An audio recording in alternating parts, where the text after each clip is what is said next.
So this bike is what they call the Widowmaker. No, the Black Widowmaker. And I think it's because they sit a lot. No one ever actually rides them very much. And you end up finding black widows kind of hide in the thing. I'm gonna tell you guys all about the Boss Hoss and so much more right now.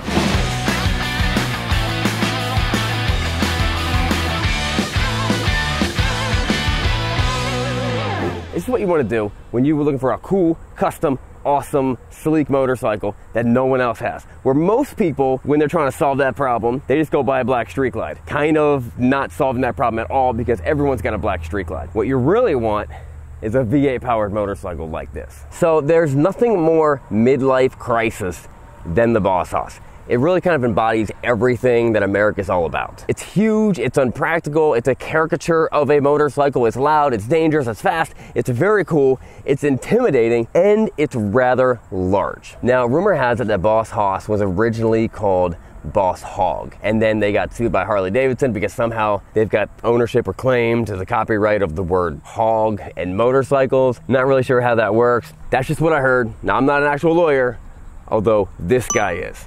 That has nothing to do with the video, he's a lawyer. But for you to really understand the Boss Hoss, you need to know about how it started. In 1990, a man named Monty Warren was an aviation mechanic, and he decided that he would be a good idea to put a Chevy V8 inside of a custom frame, and then it would take a bunch of Harley parts and kind of put it all together for the clutch and the levers and the front end and stuff like that.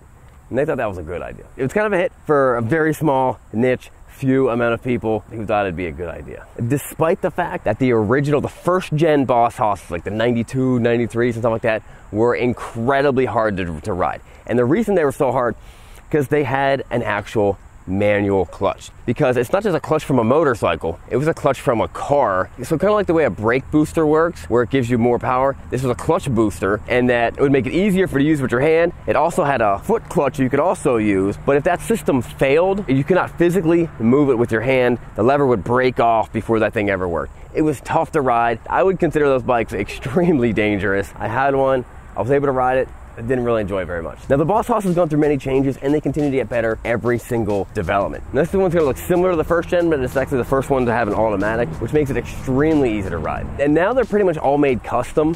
And some of these, they can put a lot of different engines in them. You know, and some of these are rolling off the line with over 600-700 horsepower. They got the 502, they got the 396. They're all fuel injected now. Really, really cool stuff coming out of Boss Hoss. Now this one is the smaller engine, and this just has a Chevy 350 motor. You know, the 5.7 liter. And this was the ZZ4 crate engine. And the transmission is actually a transmission that was custom made right here in Nashville. Now you're probably wondering, well, how do they make that work? How do you actually ride the bike? It's actually pretty interesting. One, getting it off the kickstand is not that heavy. Like honestly, the Harley Davidson Deuce feels heavier in your hand than this bike. I don't know why that bike feels so heavy. You'll also notice that, you know, this is Harley part. They started using less and less Harley parts the longer they go, and at this point they don't use any Harley parts as far as I know. But it's simple. So you come over here, put the kickstand up. Now, unlike a normal motorcycle, you do turn the key like a car ignition. So turn the key, fire the bike up, and then right now it's in neutral. If it was not in neutral, it wouldn't allow me to start. Reach back here, press that button right there. Wait a second. Now you're in gear, and that's how it goes. Pop it back in neutral. So what that means, if the throttle gets stuck or something like that, if there's a failure to the system, you can't just grab the clutch and pull it in and disconnect the engine from the asphalt. You gotta reach down, grab that button, put it in neutral, or the dead man switch. If something does happen, you reach over here, yank that sucker, and it's gonna shut your bike down. Remember, safety first. Now, when you're a small company and you're building a very unique bike, you can't just grab a tire from off the shelf because, you know, there are wider tires out there, but none of the bikes are this heavy or this big or have this much power. The 92 Boss Hoss that I bought was actually, at the time, was running a car tire, which is simple and cheap and easy to do, and works fairly well. Avon now makes special tires just for the Boss Hoss, and they grip, they stick, and they handle. So Avon really helped Boss Hoss kind of solve that problem, and it works great, but they're not cheap.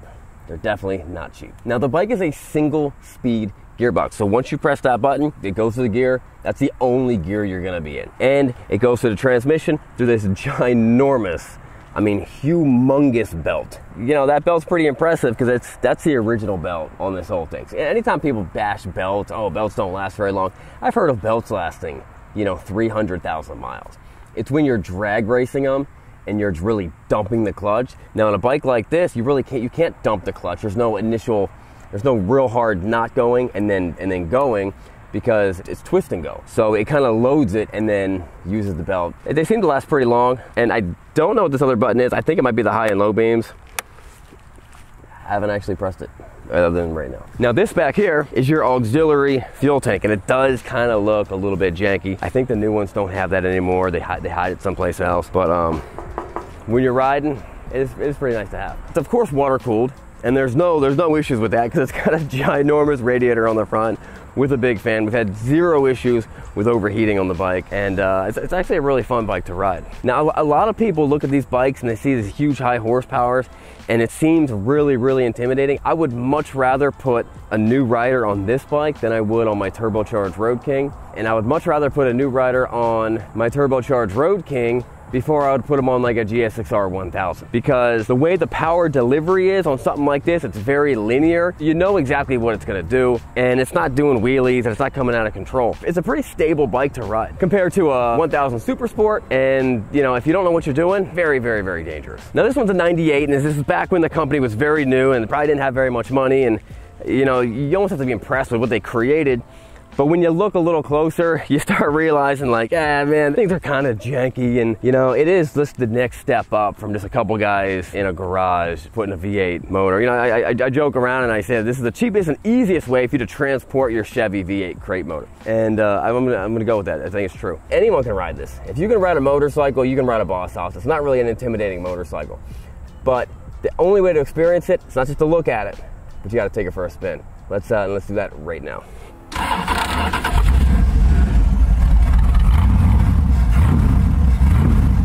Look at how much the bike moves with the torque of the engine.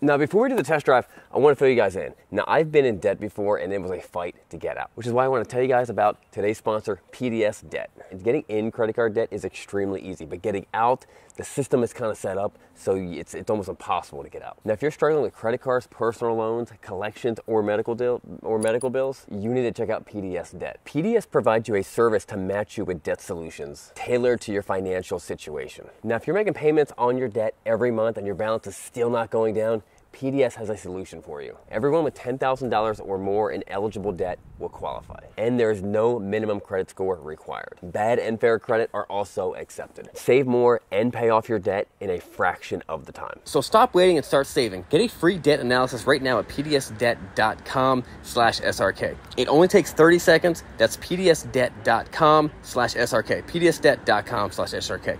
Let's do the test drive. All right, guys, before we fire this thing up and do the ride, let's do the words of wisdom. This is Ephesians 4:29. Let no corrupting talk come out of your mouth, but only such as is good for building up as fits the occasion, that it may give grace to those who hear. So kickstand up, key turn, cycle it on. There we go. Go reach down and press the button. And now we've got the world's largest scooter. Yeah, so like I was saying earlier, it's an easy bike to ride. I've ridden a lot harder bikes. It's fairly balanced, does not feel awful. I used to see Harley Davidsons with 100,000 miles. It's not unusual. But you know what you see a lot of times with 300,000 miles? Chevy V8s, Chevy LS motors, all the time. This thing could do the distance. And in terms of cost to maintain, you know, yeah, it might take a little more oil, but in terms of cost of maintenance, it's really hard to beat this. This is the classic American style of solving another problem. It's the same idea of what Carroll Shelby did and what Ford did when they were trying to win Le Mans. And they're like, let's just put a giant motor. Let's put a huge, powerful giant motor that easily makes that much power. Instead of squeaking all the horsepower we can out of something really small and light. And there's a lot of benefits to it. Lightness is not one of them. Now here's a negative. I'm barely turning and I'm dragging the pegs on the ground. So we could cut those spikes off, maybe give you a little bit more, but you don't want your leg too close because then your shin's pretty much touching the exhaust. So it's possible they could have found a slightly better position to mount the pegs. But when you're not turning, it's not a problem. Now what's interesting about this bike is because it is that one gear, it doesn't really pull that fast at the lower RPMs. I mean, it goes and it's loud and it makes a lot of noise, but you know, when you've ridden a fast bike, you know what fast feels like. But when you get to about 4,000 RPMs, this thing is a rocket ship. It feels perfect and it just moves. It's a very unique feeling and I love it. And as soon as you feel it, all you want is more. Now I'd recommend wearing pretty big boots, like really big boots, because I've definitely touched my calf on this exhaust a few times. But in terms of all the motorcycles, if you were said like, hey Sean, would you ever ride a Boss Haas on a cross-country trip? Yeah, absolutely. Like that'd be a lot of fun. I would want to, you know, make sure that my pegs aren't dragging all the time in case we got some twisties and stuff like that. But it is a comfortable, smooth riding bike. I wish, I'm getting old. This is how you know you're getting old. I wish it was not so incredibly loud. Like in my mind, it could be quieter. But, you know, give the people what they want. And sometimes that's to go really fast and loud. The gas tank on this bike is nothing short of hilarious. And in the newer models, you know, I mean, this gas tank is like, I'm being literal here. It is wider than it is long, which just makes it look funny.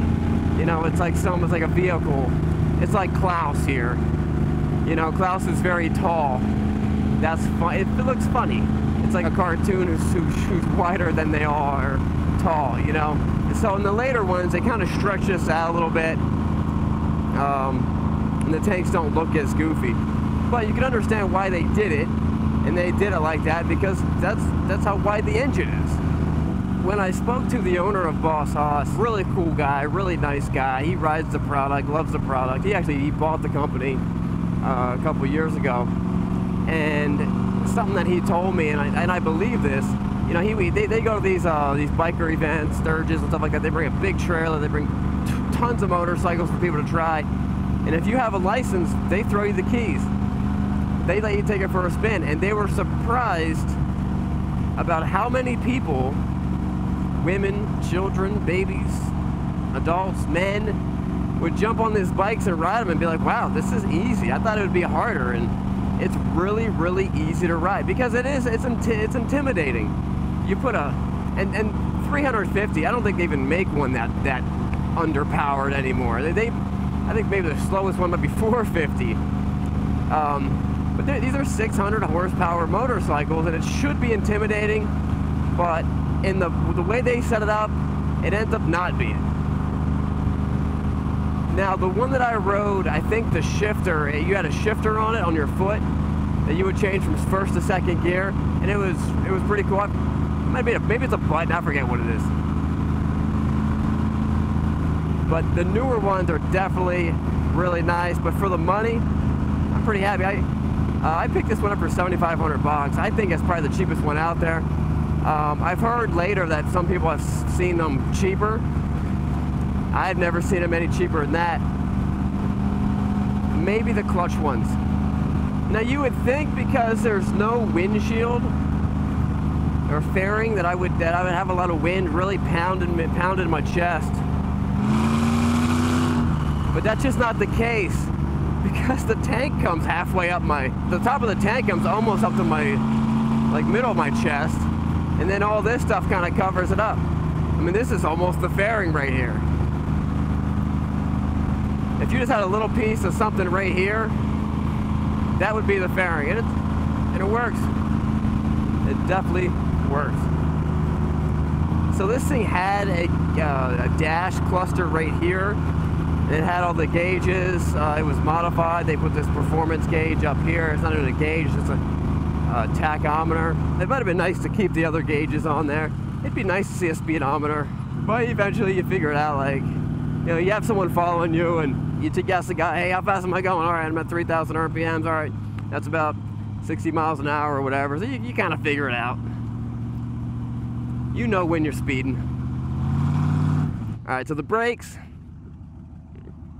you know, the brakes, they're not the worst. I've ridden vehicles with worse brakes because they had no brakes. But these could be better. It is you know, it's dual rotors on the front, but when I'm grabbing that front brake, I'm also grabbing the rear because I just need a little extra help. So conclusion, don't be intimidated by a Boss Haas. If you get the chance and you're at one of their events, go take one for a spin. I think you'll really enjoy it. At the very least, it's a great story to have. That wraps it up. We'll see you guys next time. Check this next video right up here. Remember, it is not what you're riding, but where you're going. We'll see you guys next time. What a jerk. I should run into that guy. Give him the old Boss Haas.